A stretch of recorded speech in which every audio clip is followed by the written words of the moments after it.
Okay, on Friday, if you remember, if you were here, we discussed how to do molarity problems, and I'm not going to do any for you because we did that on Friday. So I'm going to give you some problems to work on for tomorrow, and then we're going to go ahead and move on. Okay, so I'm going to go ahead and give you that assignment right away. We're turning it in or not? You are turning this one in.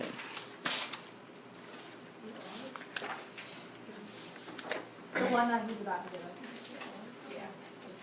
Okay, so page 381, if you're looking at it, you're going to do 40A and B. This is finding molarity. Now, just as a review, real quick, that problem, and I can give you a little information since it's, you know, some of you guys took notes on that. But we're going to do 40A and B. And molarity is moles over liters. So 40 A and B, and then that's molarity is equal to moles of solute over liters of solution.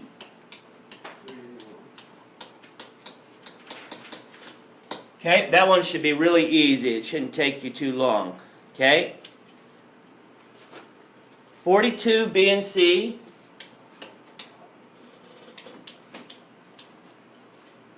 Now that is changing, calculating grams. So you're given a molarity and you got to find grams. So basically you got to go from molarity to finding grams of solute. You can't do that in one step, of course. So we did a problem like that on Friday. And then 44 A and B, this is finding a volume. So on this one you're going from molarity to liters. Okay? I'm just giving you that information so that when you do it, you kind of have an idea what you're starting with and what you're going to. Okay? So now we're going to skip over a bunch of pages that deal with acids and bases and some other things that we don't get an opportunity to get to. And turn over to page 444.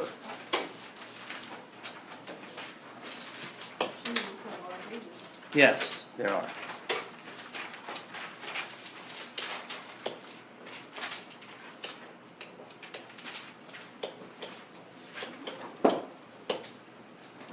Arrhenius acid. So in your reading here,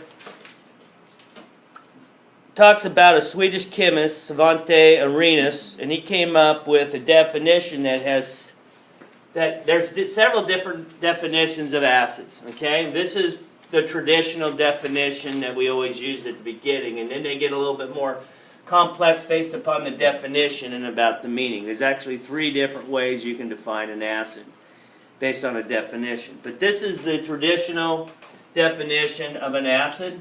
It's a substance that produces H+ ions.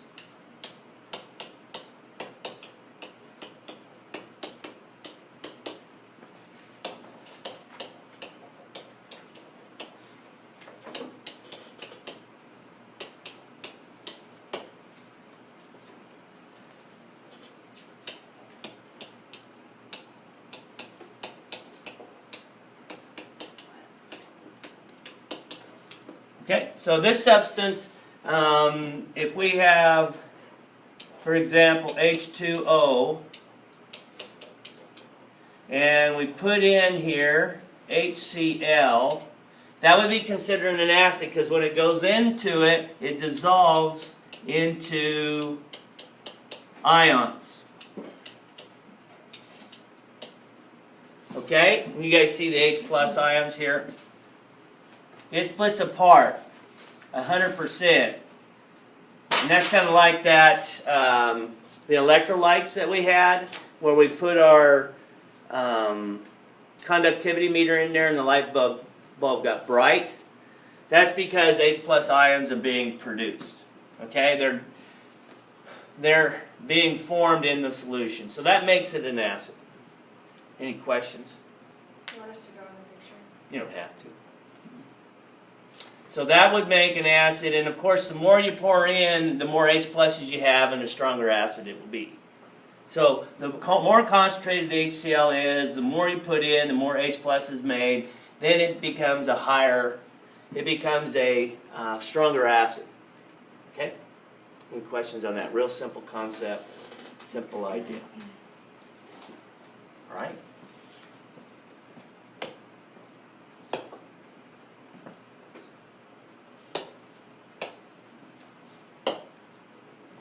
Okay, we're going to go ahead and talk about Arrhenius. Now, acids, you don't have to write this down. Acids have a sour taste. So if you eat a food that's got an acid in it, it has a sour taste.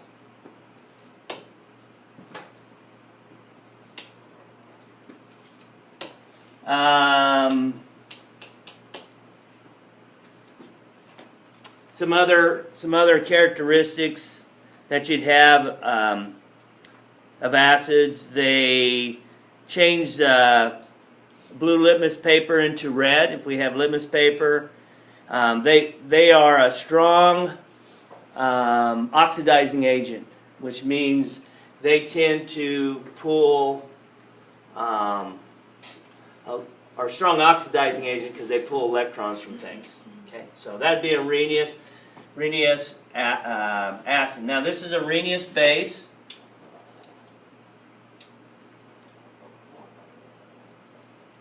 Arrhenius base is one that when you dissolve it, it makes OH ions. Okay, so that would be like NaOH. You put in, usually it's a metal hydroxide, and you put that into water and it dissolves. So then what you make is OH minus ions.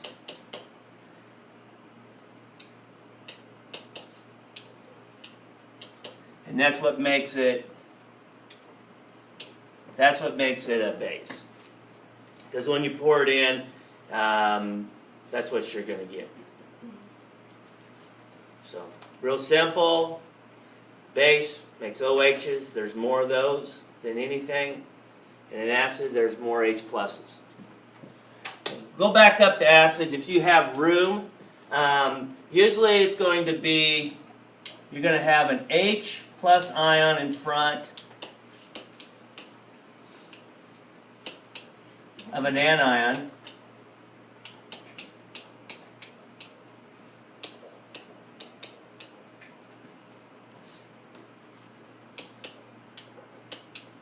Indicates acids. Now we didn't get to the point where we named acids. In past years, students at this point would have named acids, and this would be kind of a review.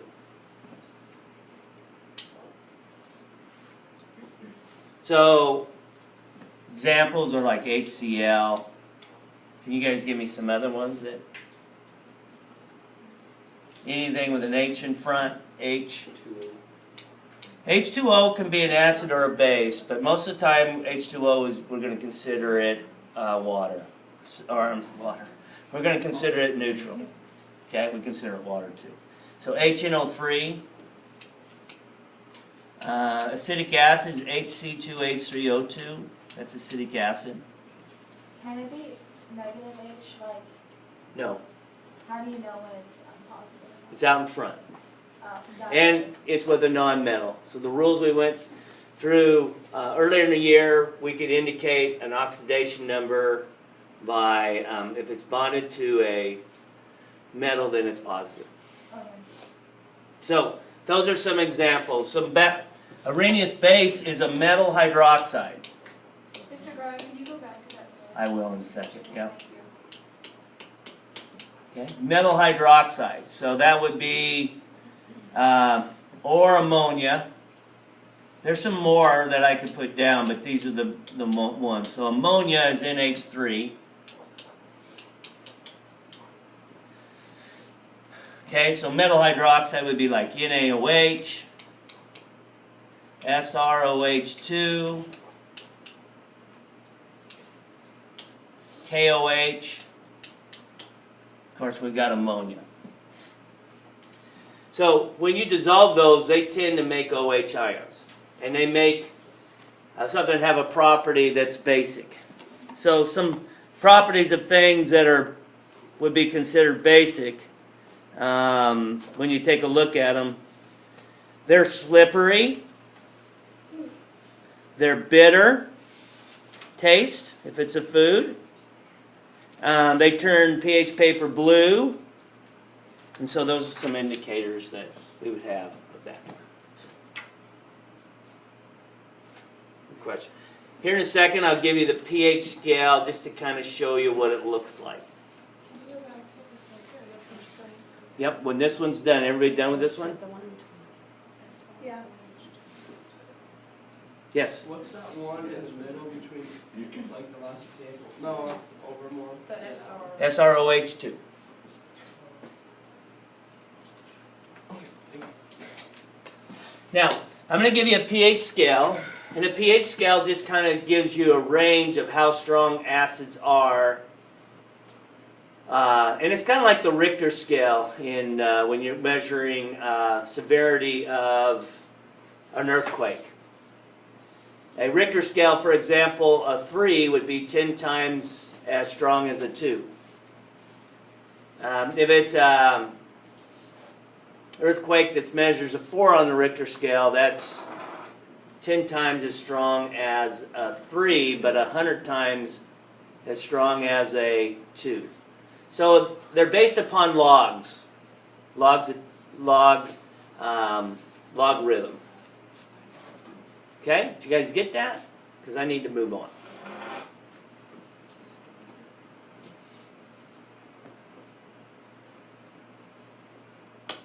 Okay, so your pH scale. If we had time, we'd get into how to calculate pH and from the concentration. We just kind of run out of time at the end of the year to do some of these things. So at the bottom of the scale, we have a 0. At the middle of the scale, it's considered a 7. And at the end of the scale, it's considered a 14.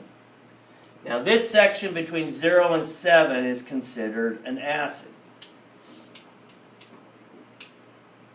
The scale between a 7 and 14 is considered a base. Now there's different strengths along that way. So what's the difference between, what a 0 is to a 7? Okay? Now a 0, I'm going to give you a value, and it's 1 molarity of HCl would be a 0. Okay? And then down here, as we go down this way, we get stronger acids.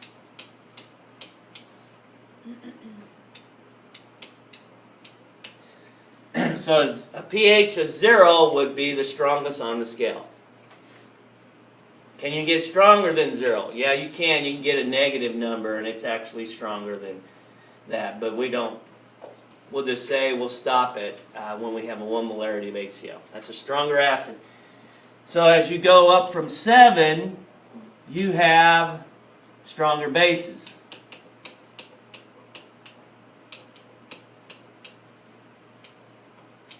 Now up here, this would be 1 molarity of NaOH, for example. If I have a 1 molarity, or 1 mole of NaOH dissolved, then that's a 1 molarity solution. Right here, this is where they balance out. This is where your OHs and your H pluses balance out. Okay, and this would be like water. Now, if I put a pH probe in water right now, not this water is going to be slightly acidic or basic because it has things dissolved in it. But if I take regular distilled water and put it in, it's not always perfectly 7. Okay, it has to be at 25 degrees Celsius. Can't have anything dissolved in it. I'm sure that water has some oxygen dissolved in it, some different gases dissolved in it. But if it's normally if we say it's water, then that would be where we have H2O, and the H pluses equal the OH minuses.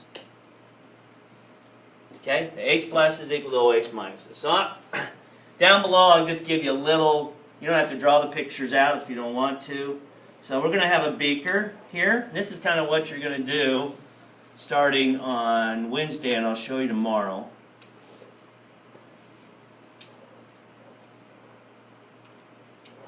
Okay, so over here I have an acid, and so I'll just put a couple H2Os in there and a couple H pluses. Okay? Over here, now I'm leaving out some ions that are called spectator ions that really aren't involved. So the H plus had to go with like maybe Cl minus, but I'm going to leave it out because it's called a spectator ion and it's not involved in the reaction. Over here, I'm going to put H2O and I'm going to put OH minus. Now this is not a perfect model, okay, but to show you what I want to, we're going to go ahead, and this is just straight water. I'm going to pour this in here, and I'm going to pour this in there. And you guys see what's going to happen when the OHs and H pluses get together? What are they going to form? 7. Yeah, it's going to be 7, but what are they going to form when the H pluses and OH get together?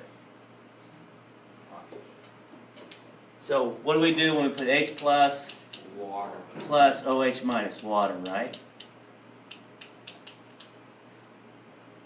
So the H plus is going to combine with O. Now they're equal amounts. There's 2 and 2.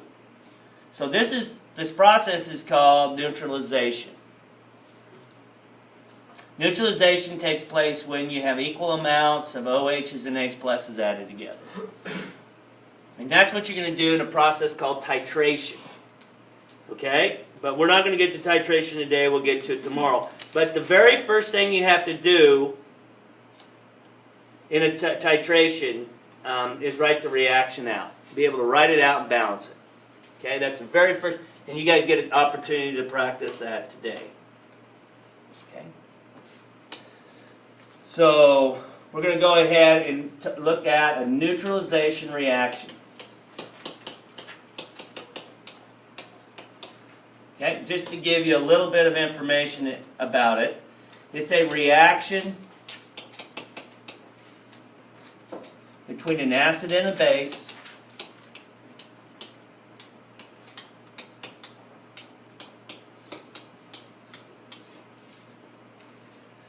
that produces, you guys know one of them, right?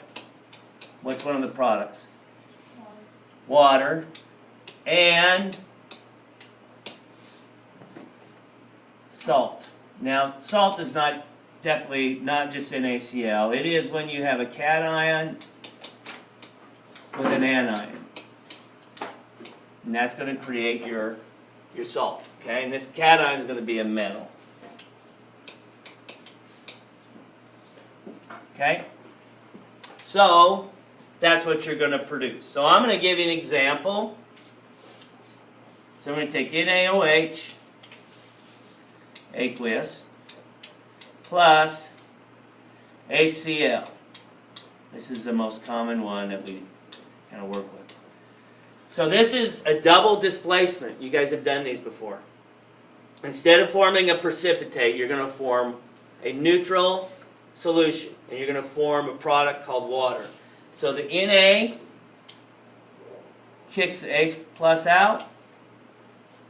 And the H plus goes with OH minus. So you end up with NaCl. It's aqueous.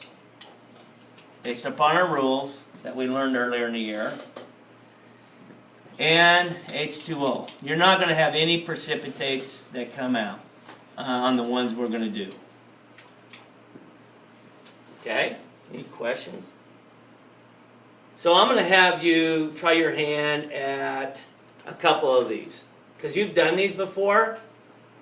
And they were actually tougher because you had to determine if it was precipitate or not.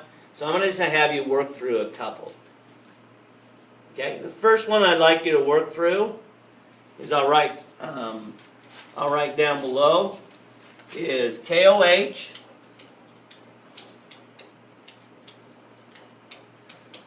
plus HNO3.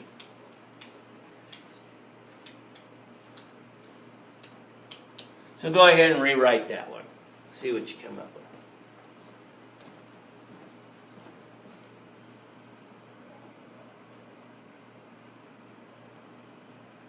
Okay, so you guys, of course, wrote KNO3. Now, you guys got to balance your charges, okay? You just can't write.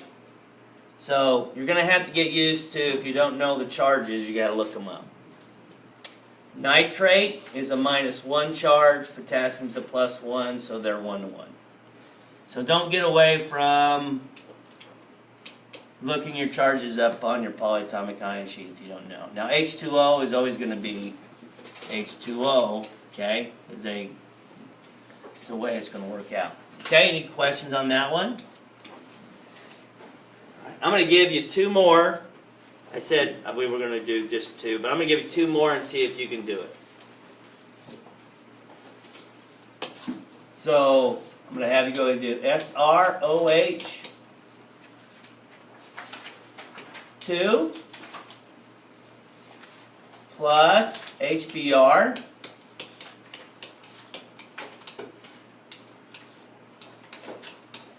and then the last one I'll have you do is H2SO4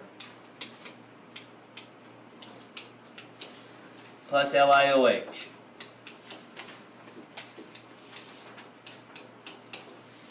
Okay, so why don't you see what you can do with those 2.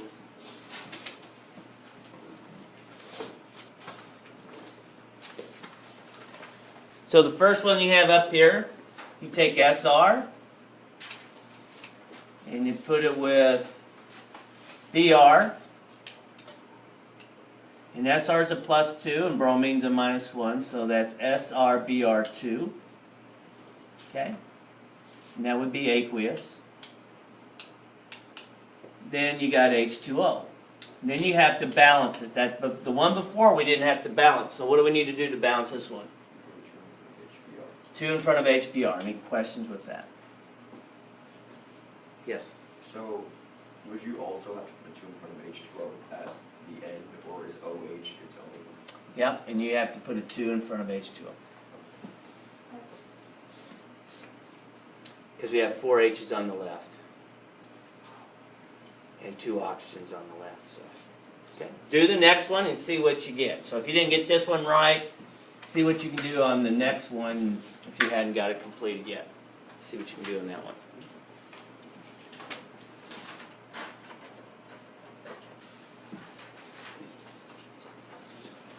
When you get done with that, I'm going to have you turn over to page 470.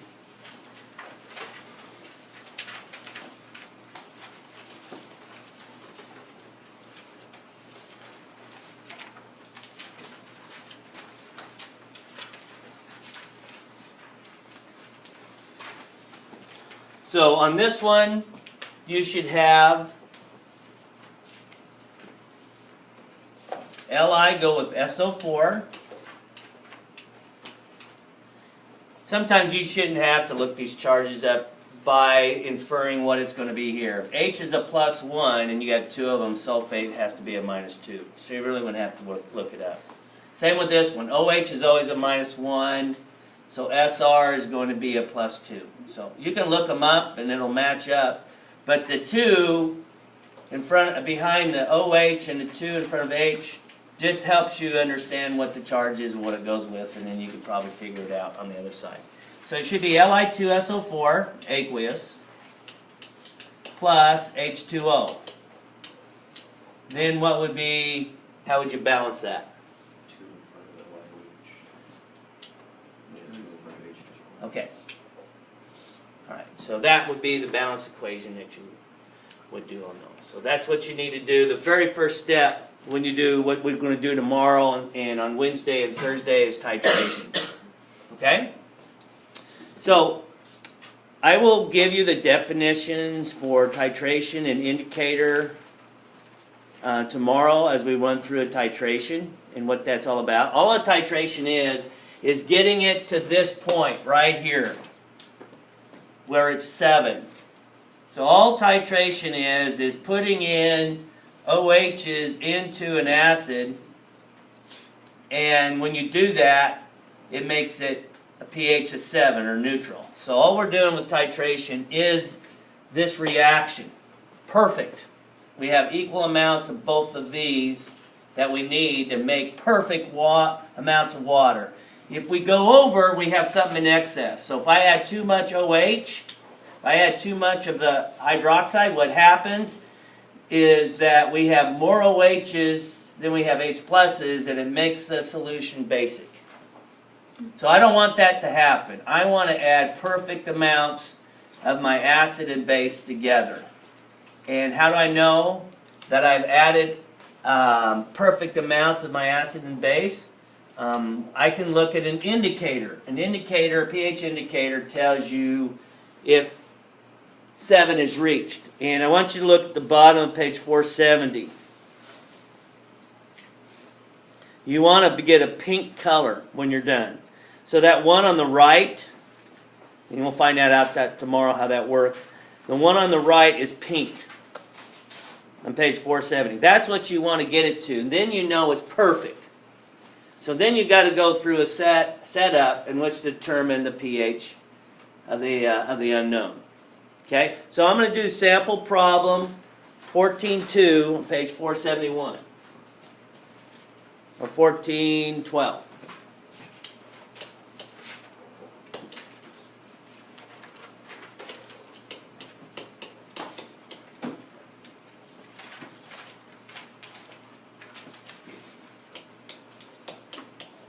Okay.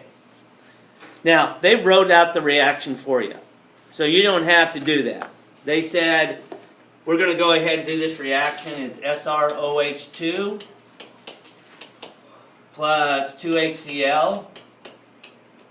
And that's going to get us our 2 waters plus SrCl2. Okay. So it also tells us that we have 16.3 milliliters, okay, of 0.185 molarity.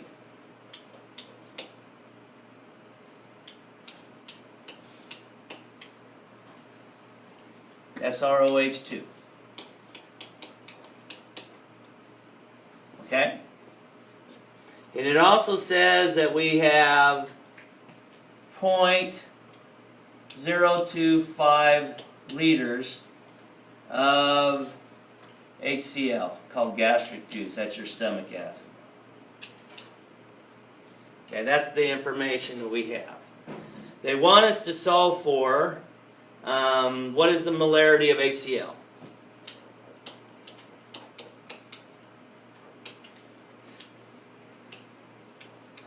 I'm going to put moles over liters. Okay, that's what they want us to find. So we need to end up with units of moles over liters when we do it. So we're always going to take what we know to find the concentration of the unknown. So we know we have 0.185 molarity of SrOH2. That's what we know we have to have. So kind of give you an outline what you're going to need to do. All right? So we're going to have to go molarity of the base. Okay, and then we're going to have to find the moles of the base.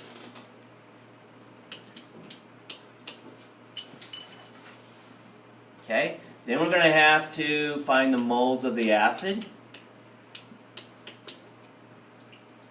And then we can find the molarity of the acid.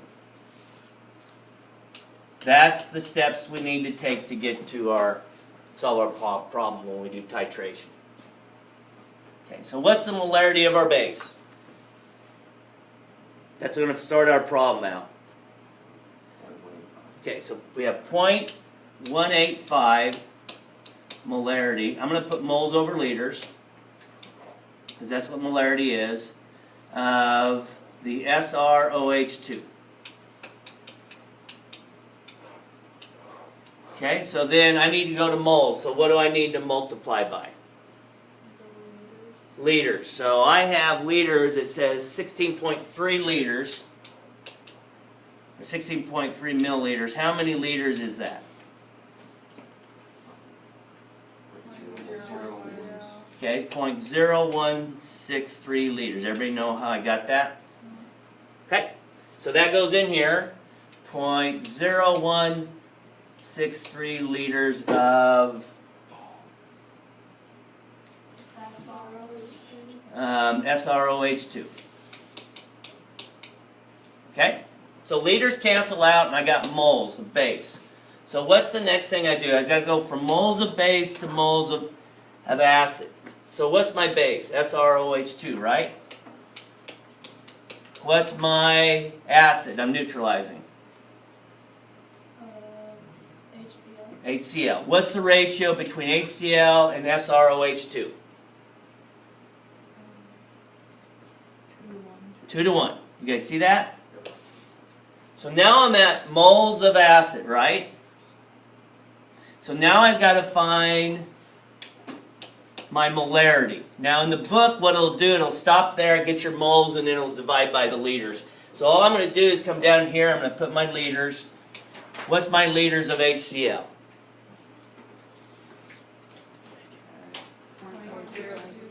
Okay, 0.025.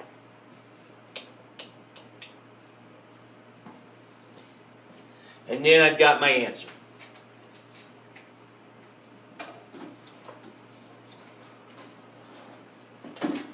Okay, so pretty much this is what you're going to do and do titration. I know we're running out of time. I'm not going to give you any of these problems to do. I want you to concentrate on the ones I gave you at the beginning of the period. Once you work on those, get those done, and then tomorrow we'll do another couple examples of these with our titration that we're going to do, and then you guys can practice in class.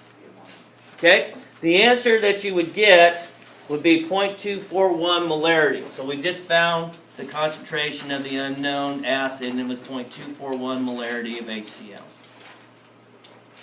Okay? So if you use this idea when we titrate, you're going to get them all right. Okay? So that's the steps that you need to use. Okay? All right. There's 6 problems you need to do for tomorrow. Get them done. Okay? And they're based upon Friday information that we have. When's the open note quiz? Next week. There's an open.